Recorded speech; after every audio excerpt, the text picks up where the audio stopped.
All right. Welcome to Learning How to Learn. My name is Kevin Feasel. I'm a Microsoft Data Platform MVP out of Durham, North Carolina. And I have a blog called Curated SQL that I think you should check out, curatedsql.com. So what we are going to do today is three things. First, I want to help you figure out what it makes sense to learn. Second, I want to help you build a plan of action for learning. And third, I'd like to impart a few tips to help you learn more efficiently. We have to start with what I think is the most important question. Why? What are your motivations for learning a particular thing? Understand those motivations. I'm not going to be able to tell you what they are. That's something you'll have to figure out. But I can give you a couple of the motivations that drive me. First one is fear of obsolescence. I think of the technical world as being a bit like a treadmill. You have to keep moving just to stand still. And if you slow down, you fall behind and eventually fall off. The other side is that I naturally enjoy learning. So this is going to give you some idea of the things that you should learn, as well as how you would prioritize your time. Make this your why. And while you're thinking about it a little bit, let me talk about Francis Bacon, who wrote an essay back in 1597 entitled Of Studies, in which is a rather salient quotation that I want to take the time to read. Some books are to be tasted, others to be swallowed, and some few to be chewed and digested. That is, some books are to be read only in parts, others to be read but not curiously, and some few to be read wholly and with diligence and attention. If you read through the entire essay, there are a few really important takeaways from it. And the first one is, don't be afraid to abandon something in the middle if it's not giving you value. If it's not what you expect, move on. You don't have to read every word of every document. There's no rule. But there are some things that you should pay close, careful attention to, and make the decision of which things you pay close attention to grounded in your why. Choose those studies which accentuate your why. Once you've thought through that a little bit, we're going to work out a plan of action, and that's going to drive the rest of this talk with my four big questions. First one being, what should I learn? Well, here are a few tips to help you figure out what you should learn. The first one is to choose your topics wisely. We've got a finite amount of time, and there's an infinite number of things to learn, and that math doesn't work out very well. So we do the thing that humans do best. We rig the system. Here's how we can rig the game. One way to do it is to build a not to-do list. It's kind of the platonic opposite of a to-do list. Basically, these are things which may be interesting, may be useful, may be incredibly important for some people, but I'm not going to spend my time on it because I've got other things that I need to do. Couple examples from my not to-do list, the types of things that show up on the list. If a technology is less than 2 years old and you are not actively in that narrow subfield, I would ignore it, let it percolate, and as it develops, you can reconsider going back in there. If it's way outside of your wheelhouse and you're not intending to turn that into a career, go there if it's interesting to you, but otherwise avoid. If you're a consultant, how many of your current customers are using this technology? If you're a full-time employee, what is the likelihood that you will be able to use this technology after you've learned it? And let those things help you develop your list of what you wish to learn. But please do not be afraid to learn outside of your normal realm. This is a technical audience, so I will recommend highly. Literature, history, philosophy, economics, and the like will help ground you, will make a better learner out of you. Not everything needs to relate to your current job or the job that you want next.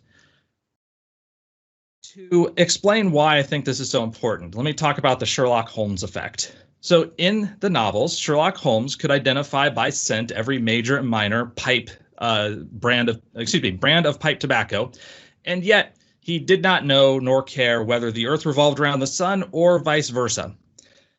This is a fairly extreme example of a common phenomenon entitled the Fachidiot.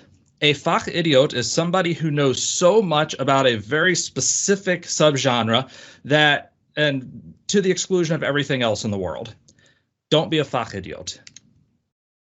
So next, why should I learn this particular thing? Well, there are a lot of good reasons why you might want to learn a thing, and I'm not here to judge your reasons. They are your own. But I will ask you to please be intentional in your reasoning. Suppose that you want to learn about Blazor. The next step is to answer the question of what do you want to do afterwards? Is it that you want to simply have a conversation with your developers at lunch and not sound like an idiot? Do you want to develop this full time? Do you want to spend the time to become an expert where people will actually pay you real money to teach them how to develop Blazor applications? Think that through, because there's a huge difference in time effort when it comes to those levels. I credit this to my friend Eugene Meidinger, who's presenting in just a little bit. But if you think about, I want to have a conversation and not sound like a total idiot, you can do that with just a couple hours of self-study. But if you want to develop it full time, you might be talking about hundreds of hours. If you want to become an expert, that may be thousands of hours of development time put into this topic. If you just want to sound cool with the devs, you don't want to try to spend 10,000 hours on this topic because, again, time's a finite resource. So when should I learn a particular thing? Well, most people can only focus on about 2 or 3 major subjects at a time. Don't try to jam in more than what your brain can naturally fit. When it comes time to finding time in the day to learn, try to take 1 hour per day at work. Set up a meeting, maybe early in the morning, maybe late in the day, when you're least likely to be bothered. Set up that meeting so that it looks like, I'm doing important work, don't bother me. And take that time for continuing education. If you can, also try to find an hour a day at home. I understand not everybody's conditions are going to be such that they can put aside an hour a day regularly. But if you can, it is worth it. I recommend using a calendar for 2 purposes. The first purpose is a way of allocating time, so you know what you want to study on what days. The second is actually a way of limiting expectations. If I only have 2 hours today to learn something, I'm not going to learn 12 separate subjects. It also gives you an idea of how much effort you can put in before you're exhausted, because people don't learn well when they're exhausted. So how should I learn? Last question. And there are a lot of different ways, different types of resources for helping you learn. Grab the slides and you can get some of my thoughts on what the best uses of these particular resources may look like. But let me tell you about reading. There is a technique to read technical articles without losing important information. The technique is you first read the introduction, then you skip all the way to the conclusion. You read the conclusion. You go back to the beginning and you read the first and last paragraph of each section. You go back to the beginning once more. You read the first and last paragraph, or first and last sentence of each paragraph. In about 40% of the time, you will digest about 85 to 90% of the information. Incidentally, this also works well for books, including novels. You just switch sections with chapters. However, there are times, as mentioned, when you want to chew and digest. In that case, careful reading is going to be quite important. But realize that carefully reading something may take 3 or 4 times as long as just scanning through. So save it for the times when you really benefit, like when you're aiming to become an expert on a particular topic and you want to absorb that 100% instead of just 85 to 90. As you are learning, take written notes. There are psychological effects that writing actually helps you. Typing, not good enough. Write. I use a Remarkable 2 tablet for this, but you definitely do not need to waste as much money as I tend to. Pencil and paper will work just as well. Although if you are in the market for a really expensive tablet, it's pretty cool. Make your own tools as you're doing this. As mechanics go through school, they create their own tools and refine them over time. This helps them learn the skills and makes them better mechanics as a result.